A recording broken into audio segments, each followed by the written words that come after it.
આજે 26મી એપ્રિલ છે અને આજે ગુજરાતની અંદર સ્થાનિક સ્વરાજ્યની ચૂંટણીઓ ચાલી રહી છે. સવારે 7 વાગ્યાથી વોટિંગ સ્ટાર્ટ થયું છે. જૂનાગઢ, ભેસાણ, વિસાવદર, મેંદરડા, કેશોદ, વંથલી આ બધા જ તાલુકાઓ છે. એમાં વહેલી સવારમાં જે લાઈનો જોવા મળતી હતી એ જોઈને લાગતું હતું કે ખરેખર આજે જે મતદાર છે એ જાગૃત થયો છે. પરંતુ ધીમે ધીમે 11 વાગ્યાનો જે ટાઈમ થયો છે ત્યારથી જોઈએ છે કે તડકાનો માહોલ છે, સખત ગરમી છે. એટલે અત્યારે જે છે એ મતદારો છે એ થોડાક સુસ્ત થઈ ગયા છે, પણ 4 વાગ્યા પછી ફરી પાછા મેદાનમાં આવશે અને ફરી પાછું મતદાન છે એટલું જ થશે. પરંતુ અત્યારે આપણે જે જગ્યાએ આવ્યા છીએ એ છે સરસાઈ બેઠક. વિસાવદરની આ એક એવી જિલ્લા પંચાયતની બેઠક છે કે જ્યાં અત્યારે સૌની નજર છે. આખા જૂનાગઢ જિલ્લાની જો કોઈ નજર હોય તો સરસાઈ બેઠક ઉપર છે, કારણ કે સરસાઈ બેઠક ઉપર 3 મુખ્ય વ્યક્તિઓ છે જેની ધર્મપત્નીઓ છે એ અત્યારે અહીંયા મેદાનની અંદર ચૂંટણી લડી રહી છે. આપણી સાથે અત્યારે છે કોંગ્રેસના કરશનભાઈ વાડોદરિયા કે જેઓ એક સમયે વિસાવદરની અંદર કોંગ્રેસ જ્યારે ખૂબ જ સક્રિય હતી એવા સંજોગોમાં કરશનભાઈ છે એ ખૂબ જાણીતું નામ હતું. હવે અત્યારે કોંગ્રેસ છે એ ધીમે ધીમે થોડીક મંદ પડી હતી, પરંતુ આ વખતે રાહુલ ગાંધીએ જૂનાગઢની અંદર જે બેઠક કરી આખા ગુજરાતને લઈને, ત્યાર પછી કોંગ્રેસીઓમાં જે ઉત્સાહ આવ્યો છે એને લઈ અને ફરી પાછી મેદાનમાં આવી હોય એવો માહોલ પૂરા ગુજરાતની અંદર અને ખાસ કરીને જૂનાગઢની બેઠકોમાં જોવા મળ્યો છે. કરશનભાઈ, આ વખતે કોંગ્રેસ છે એ વધુ એક્ટિવ દેખાય છે, તમને લાગે છે એવું? 100% કોંગ્રેસ ખૂબ એક્ટિવ છે. અત્યારે અમારે 18 તાલુકા પંચાયતની અંદર અને 3 જિલ્લા પંચાયતની અંદર અમારા ઉમેદવારો ખૂબ મજબૂતાઈથી લડી રહ્યા છે અને ટક્કર આપી રહ્યા છે બંને પાર્ટીઓને. અચ્છા, આ વખતે 30 બેઠકો જિલ્લા પંચાયતની છે અને 158 બેઠકો છે એ તાલુકા પંચાયતની છે. તમને શું લાગે છે કોંગ્રેસને આમાંથી કેટલી બેઠકો મળી શકે? તમારું અનુમાન શું કહે છે? સમગ્ર ગુજરાતમાં કોંગ્રેસ 50% ઉપર બેઠકો જીતશે. સમગ્ર ગુજરાતમાં અત્યારે આખા ગુજરાતની અંદર કોંગ્રેસ તરફી માહોલ છે. આમ આદમી પાર્ટી છે એ ફક્ત વિસાવદર અને એની આજુબાજુની એકાદ વિધાનસભા અને સુરત આ 2 પૂરતી જ સીમિત છે. બાકી ક્યાંય આમ આદમી પાર્ટી ચિત્રમાં છે જ નહીં. મુખ્ય સ્પર્ધા ભારતીય જનતા પાર્ટી અને કોંગ્રેસની છે અને ભારતીય જનતા પાર્ટીના શાસનથી લોકો ત્રાહિમામ પોકારી ગયા છે. ત્યારે સૌથી વધારે બેઠકો કોંગ્રેસને મળશે. 50%માં આ બંને પક્ષને ફાળે જશે. અચ્છા, હમણાં જે માહોલ છે, છેલ્લા રાહુલ ગાંધી જૂનાગઢની અંદર જે સંગઠનની જે બેઠક કરી હતી ત્યાર પછી કાર્યકરો છે એમાં ખૂબ જ ઉત્સાહ આવ્યો છે અને એને લઈ અને કોંગ્રેસનું જે માહોલ છે ગુજરાતની અંદર, પહેલાં એવું કહેવાતું હતું કે કોંગ્રેસ છે એ સૂતી રહે છે, પણ હવે એવું લાગી રહ્યું છે કે કોંગ્રેસ છે ફરી પાછી એક્ટિવ થઈ છે. લોકોની અંદર ફરી પાછો નવો સંચાર થયો છે કે કોંગ્રેસ ઉપર ફરી પાછો વિશ્વાસ આવે એવું તમને લાગે છે? કોંગ્રેસ ખરેખર તો એક્ટિવ હતી જ, પરંતુ જે અકસ્માતે જ્યારે પેટા ચૂંટણીની અંદર આમ આદમી પાર્ટી જ્યારે એમને પૂરતો સમય મળ્યો હતો કેન્ડિડેટ જાહેર કરવાનો, ત્યારે માત્ર એક વિસાવદર બેઠક ઉપર જીત્યા પછી એમ હતું લોકોને કે કોંગ્રેસ નિષ્ક્રિય થઈ, પણ હકીકતે એવું હતું નહીં. પણ લોકો એમની વાતોમાં આવી ગયા હતા, એમની લાગણીમાં આવી ગયા હતા કે આ કંઈક કરશે. પણ ત્યાર પછી ક્રમે આમ આદમી પાર્ટી વિખેરાવા મળી છે.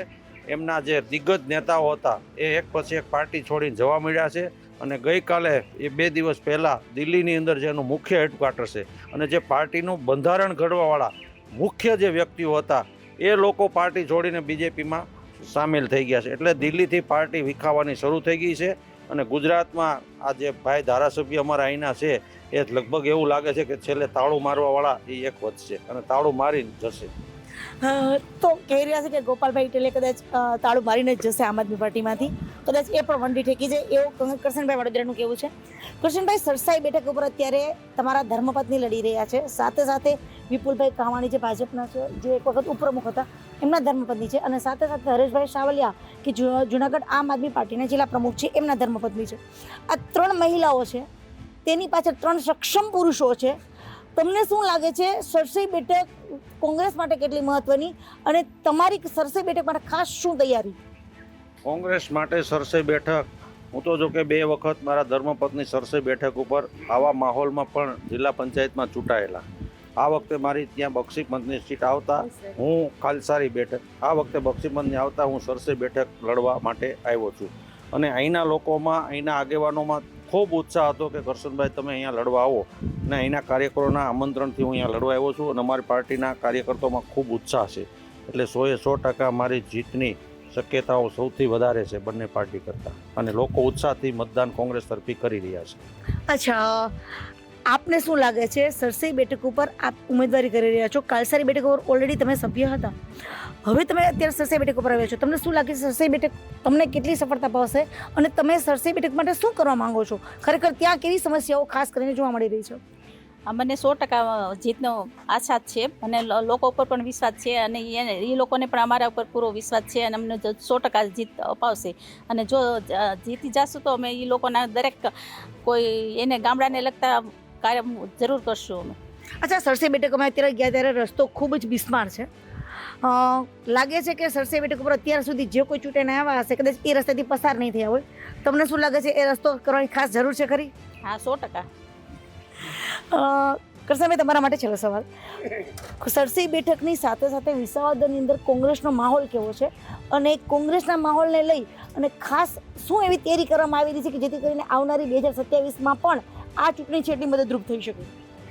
મેં કીધું એમ સમગ્ર 18 તાલુકા પંચાયત અને આ સિવાયની બંને જિલ્લા પંચાયત કાલસારી અને મોટી મોનપરી ત્યાં પણ ખૂબ ઉત્સાહનો માહોલ છે.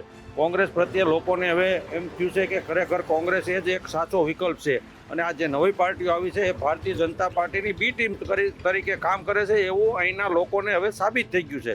કારણ કે ક્રમે જેવી રીતે ઓવેસી રાષ્ટ્રીય કક્ષાએ ઓવેસીનું પણ એવું છે કે જે લઘુમતીનો મત ખેંચવા માટે ભારતીય જનતા પાર્ટી જેવી રીતે સ્ક્રિપ્શન લખે એવી રીતે નિવેદનો આપે છે અને ભાજપને ફાયદો થાય એવા એ નિવેદનો કરે છે. એવું જ મોડલ અહીંયા લોકોને ખબર પડી ગઈ છે કે આમ આદમી પાર્ટી ભારતીય જનતા પાર્ટી જેટલું કે એટલું પાણી પીવે છે અને જેટલું કે એટલું પાર્ટીની વિરુદ્ધમાં બોલે છે કે જેથી કરીને સરકાર વિરોધી મતો જે છે એ કોંગ્રેસમાં ન જાય અને આમ આદમી પાર્ટીમાં રહે, પરિણામે ઓલ ઓવર ફાયદો ભારતીય જનતા પાર્ટીને થાય. તો આ હતા આપણી સાથે કરશનભાઈ વડોદરિયા અને સાથે તેમના ધર્મપત્ની કે જે અહીંયા સરસઈ બેઠક ઉપરથી જિલ્લા પંચાયતની ચૂંટણી લઈ રહ્યા છે. તેઓનું કહેવું છે કે કોંગ્રેસ છે અત્યારે ફરી પાછી એક્ટિવ થઈ ગઈ છે અને કોંગ્રેસ હવે વિસાવદરની અંદર જે આમ આદમી પાર્ટી પર લોકોએ જે ભરોસો મૂક્યો હતો એ ગોપાલ ઇટાલિયા છે પૂરો નથી કરી શક્યા અને એટલા જ માટે ભાજપનો જો કોઈ વિકલ્પ હોય તો એ કોંગ્રેસ છે અને એટલા માટે કોંગ્રેસને ફરી પાછી જીત મળશે અને ફરી પાછી કોંગ્રેસ એક વખત ગુજરાત પર સર કરશે. ભાર્ગવી જોશી, ગુજરાત તક, જુનાગઢ.